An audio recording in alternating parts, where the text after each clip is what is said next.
Truth, sir. Saddest truth. None? Some men die at ebb tide, some at low water, some at the full of the flood, and I feel now like a billow that's all one crested comb. Starbuck. I am old. Shake hands with me, man. No. Their hands met, their eyes fastened. Starbuck's tears the glue. Oh, my captain, noble heart, go not, go not. See, it's a brave man that weeps. How great the agony of the persuasion then. Lower away, cried Ahab, tossing the matey's arm from him. Stand by the crew. In an instant, the boat was pulling round close under the stern. The sharks, cried a voice from the low cabin window there. Oh, master, my master, come back. But Ahab heard nothing, for his own voice was high lifted then, and the boat leaped on. Yet the voice spake true, for scarce had he pushed from the ship, when numbers of sharks, seemingly rising from out the dark waters beneath the hull, maliciously snapped at the blades of the oars every time they dipped in the water, and in this way accompanied the boat with their bites. It is a thing not uncommonly happening to the whaleboats in those swarming seas, the sharks at times apparently following them in the same prescient way that vultures hover over the banners of marching regiments in the east. But these were the first sharks that had been observed by the Pequod since the white whale had been first descried, and whether it was that Ahab's crew were all such tiger-yellow barbarians, and therefore their flesh more musky to the senses of the sharks, a matter sometimes well known to affect them. However it was, they seemed to follow that one boat without molesting the others. Heart of wrought steel, murmured Starbuck, gazing over the side, and following with his eyes the receding boat. Canst thou yet ring boldly to that sight? Lowering thy keel among ravening sharks, and followed by them, open-mouthed to the chase. And this, the critical third day. For when 3 days flow together in one continuous intense pursuit, be sure the first is the morning, the second the noon, and the third the evening, and the end of that thing, be that end what it may. Oh, my God, what is this that shoots through me, and leaves me so deadly calm, yet expectant, fixed at the top of a shudder? Future things swim before me, as in empty outlines and skeletons. All the past is somehow grown dim. Merry girl, thou fadest in pale glories behind me. Boy, I seem to see but thy eyes grown wondrous blue. Strangest problems of life seem clearing, but clouds sweep between. Is my journey's end coming? My legs feel faint, like his who has footed it all day. Feel thy heart. Beats it yet? Stir thyself, Starbuck. Stave it off. Move, move. Speak aloud. Masthead there. See my boy's hand on the hill? Crazed. Aloft there. Keep thy keenest eye upon the boats. Mark well the whale again. Drive off that hawk. See? He pecks, he tears the vane, pointing to the red flag flying at the main truck. Ha! He soars away with it. Where's the old man now? Seest thou that sight, O Ahab? Shudder, shudder. Eun, no. The boats had not gone very far, when by a signal from the mastheads, a downward pointed arm, Ahab knew that the whale had sounded. But intending to be near him at the next rising, he held on his way a little sideways from the vessel, the becalmed crew maintaining the profoundest silence as the head-beat waves hammered and hammered against the opposing bow. Drive, drive in your nails, O ye waves. To their uttermost heads drive them in. Ye but strike a thing without a lid, and no coffin and no hearse can be mine, and hemp only can kill me. Ha! Ha! Oon! Yoon! Suddenly the waters around them slowly swelled in broad circles, then quickly upheaved, as if sideways sliding from a submerged berg of ice, swiftly rising to the surface. A low rumbling sound was heard, a subterraneous hum, and then all held their breaths, as bedraggled with trailing ropes and harpoons and lances, a vast form shot lengthwise, but obliquely from the sea. Shrouded in a thin drooping veil of mist, it hovered for a moment in the rainbowed air, and then fell swamping back into the deep. Crushed 30 feet upwards, the waters flashed for an instant like heaps of fountains, then brokenly sank in a shower of flakes, leaving the circling surface creamed like new milk round the marble trunk of the whale. "Give way!" cried Ahab to the oarsmen, and the boats darted forward to the attack. But maddened by yesterday's fresh irons that corroded in him, Moby Dick seemed combinedly possessed by all the angels that fell from heaven. The wide tiers of welded tendons overspreading his broad white forehead, beneath the transparent skin, looked knitted together, as head-on he came churning his tail among the boats, and once more flailed them apart, spilling out the irons and lances from the two mates' boats, and dashing in one side of the upper part of their bows, but leaving Ahab's almost without a scar, while Dagoo and Queequeg were stopping the strained planks, and as the whale swimming out from them, turned, and showed one entire flank as he shot by them again.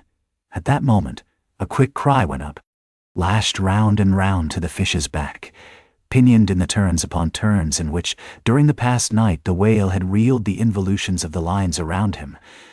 The half-torn body of the Parsee was seen, his sable raiment frayed to shreds, his distended eyes turned full upon old Ahab.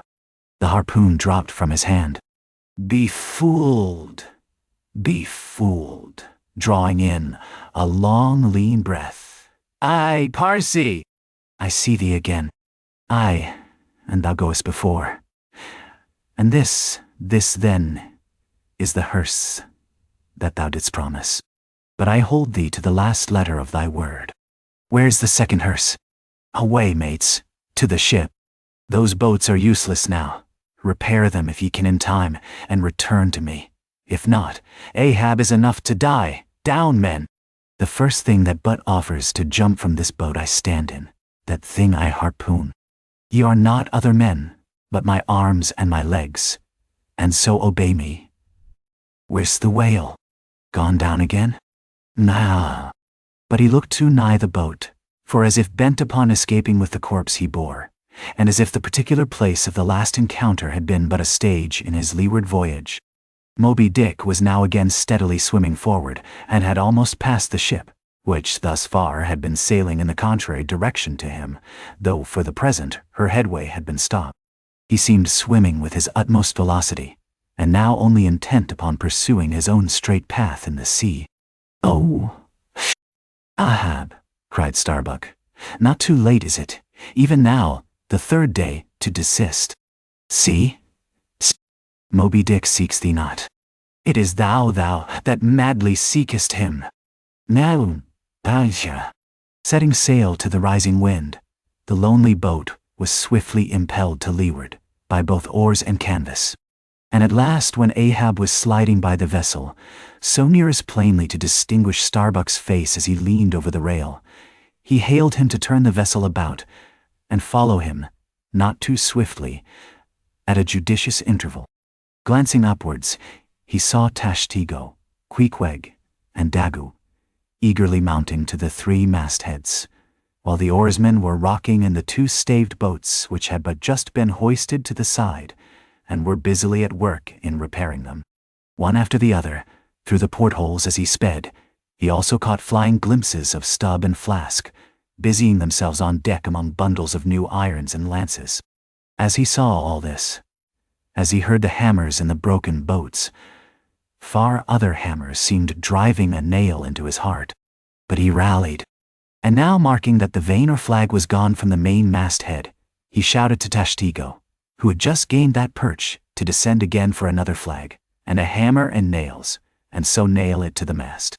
Whether fagged by the 3 days' running chase, and the resistance to his swimming in the knotted hamper he bore, or whether it was some latent deceitfulness and malice in him, whichever was true, the white whale's way now began to abate, as it seemed, from the boat so rapidly nearing him once more, though indeed the whale's last start had not been so long a one as before. And still as Ahab glided over the waves, the unpitying sharks accompanied him, and so pertinaciously stuck to the boat, and so continually bit at the plying oars, that the blades became jagged and crunched, and left small splinters in the sea. At almost every dip, heed them not. Those teeth but give new rowlocks to your oars. Pull on, 'Tis the better rest, the shark's jaw, than the yielding water. Nedkevzen, I say. I'll be, ow. But at every bite, sir, the thin blades grow smaller and smaller. They will last long enough. Pull on! But who can tell, he muttered, whether these sharks swim to feast on the whale or on Ahab. But pull on! Aye, all alive now. We near him. The helm! Take the helm! Let me pass. And so saying, 2 of the oarsmen helped him forward to the bows of the still flying boat. At length, as the craft was cast to one side, and ran ranging along with the white whale's flank, he seemed strangely oblivious of its advance, as the whale sometimes will, and Ahab was fairly within the smoky mountain mist, which, thrown off from the whale's spout, curled round his great monadnock hump. He was even thus close to him, when, with body arched back and both arms lengthwise high lifted to the poise, he darted his fierce iron, and his far fiercer curse into the hated whale.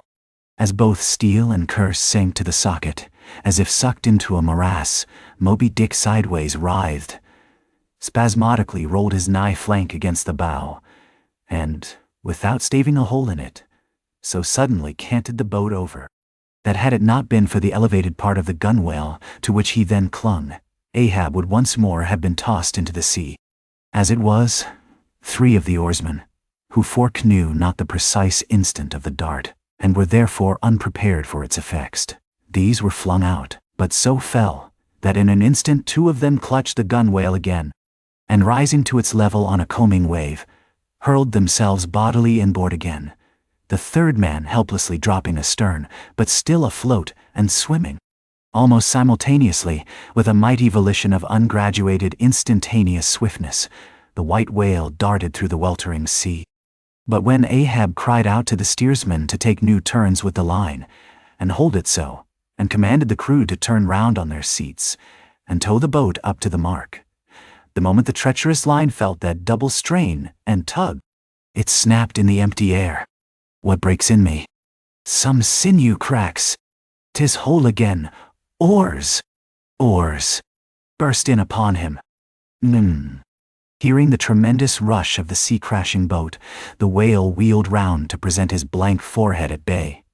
But in that evolution, catching sight of the nearing black hull of the ship, seemingly seeing in it the source of all his persecutions, bethinking it, it may be, a larger and nobler foe, of a sudden he bore down upon its advancing prow, smiting his jaws amid fiery showers of foam.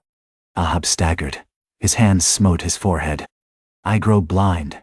Hands, stretch out before me that I may yet grope my way. Is it night? Niens. The whale. The ship, cried the cringing oarsman. Oars! Oars! Slope downwards to thy depths, O sea, that ere it be forever too late, Ahab may slide this last time upon his mark. I see, the ship, the ship. Dash on, my men! Will ye not save my ship? But as the oarsmen violently forced their boat through the sledge-hammering seas, the before whale-smitten bow ends of 2 planks burst through, and in an instant almost, the temporarily disabled boat lay nearly level with the waves, its half-wading, splashing crew trying hard to stop the gap and bail out the pouring water. Meantime, for that one beholding instant, Tashtego's masthead hammer remained suspended in his hand, and the red flag, half wrapping him as with a plaid, then streamed itself straight out from him, as his own forward-flowing heart. While Starbuck and Stubb, standing upon the bowsprit beneath, caught sight of the downcoming monster, just as soon as he, the whale, up helm, up helm. Oh, all ye sweet powers of air, now hug me close. Let not Starbuck die, if die he must, in a woman's fainting fit. Up helm, I say, ye fools, the jaw. The jaw. Is this the end of all my bursting prayers? All my lifelong fidelities? Oh, Ahab, Ahab, lo, thy work. Steady! Helmsman, steady. Nay, nay. Up helm again. He turns to meet us. Oh, his unappeasable brow drives on towards one whose duty tells him he cannot depart. My God, stand by me now. Minima. Stand not by me, but stand under me, whoever you are that will now help Stubb, for Stubb too sticks here. I grin at thee, thou grinning whale. Whoever helped Stubb, or kept Stubb awake, but Stubb's own unwinking eye? And now poor Stubb goes to bed upon a mattress that is all too soft. Would it were stuffed with brushwood. I grin at thee, thou grinning whale. Look ye, sun, moon, and stars. I call ye assassins of as good a fellow as ever spouted up his ghost. For all that, I would yet ring glasses with ye, would ye but hand the cup. Oh, oh, oh, oh, oh. Thou grinning whale, but there will be plenty of gulping soon. Why fly ye not, O Ahab? For me, off shoes and jacket to it, let Stubb die in his drawers. A most mouldy and over-salted death, though. Cherries. Cherries. Cherries. Oh, Flask, for one red cherry ere we die. Ne'er. Here ne'er, son. Cherries. I only wish that we were where they grow. Oh, Stubb. I hope my poor mother's drawn my part pay ere this. If not, few coppers will now come to her. For the voyage is up. Nelly, mind. From the ship's bows, nearly all the seamen now hung inactive. Hammers, bits of plank, lances, and harpoons, mechanically retained in their hands, just as they had darted from their various employments, all their enchanted eyes intent upon the whale, which from side to side, strangely vibrating his predestinating head, sent a broad band of overspreading semicircular foam before him as he rushed. Retribution, swift vengeance, eternal malice were in his whole aspect, and spite of all that mortal man could do. The solid white buttress of his forehead smote the ship's starboard bow, till men and timbers reeled. Some fell flat upon their faces. Like dislodged trucks, the heads of the harpooneers aloft shook on their bull-like necks.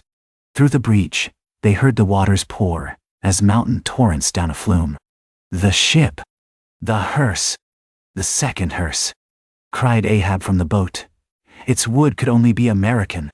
Diving beneath the settling ship, the whale ran quivering along its keel, but turning under water, swiftly shot to the surface again, far off the other bow, but within a few yards of Ahab's boat, where for a time he lay quiescent.